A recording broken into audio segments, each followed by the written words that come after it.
So, Brian, what we'll do here is we're going to start the airplane up, and I'll start the engine, and we're going to just check all the systems out as best we can, but we'll mostly focus on this ignition system, which is what this segment's about. So, we're going to be looking primarily at the tachometer here, and also this graphic engine monitor. The graphic engine monitor, and it's an aftermarket addition to these airplanes.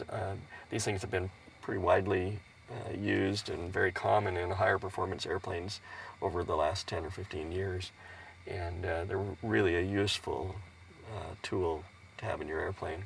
Gives you a real good perspective on what the engine's doing. What it does is it measures the exhaust gas temperatures and the cylinder head temperatures of each cylinder in the airplane. Oh, okay.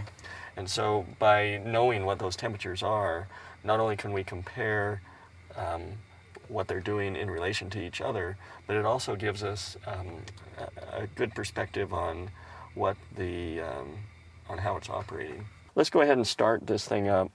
I've got my feet on the brakes, and that's always important before you start the airplane. Yes. So we'll push the mixture in, throttle in.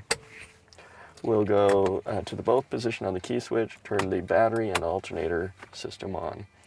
And now we're going to just prime the engine with some fuel. And if you watch this needle right here, that's our fuel flow gauge. And we're going to get just a nice positive indication of fuel. Pull the throttle back, and then we're just going to crack the throttle open. Clear.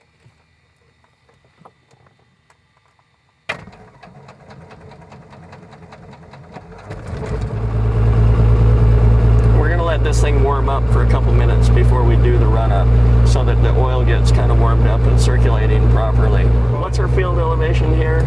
It's about 4,500. Okay, so at our elevation, we're going to lean this thing out because it just runs too rich at full rich. So we'll lean it out, and I don't know if you could detect that, but the RPM started rising. And I could hear it. And it smoothed out some, right? So if we were sitting at sea level, we might not be able to do that quite as much. But at our altitude, if we don't do that, we stand the potential of fouling spark plugs because the mixture inside of the cylinder is just too rich. And it just kind of, it's just way too sloppy of a mixture. Let's run it up to 1,700 RPM, which is where we do our ignition checks on this airplane.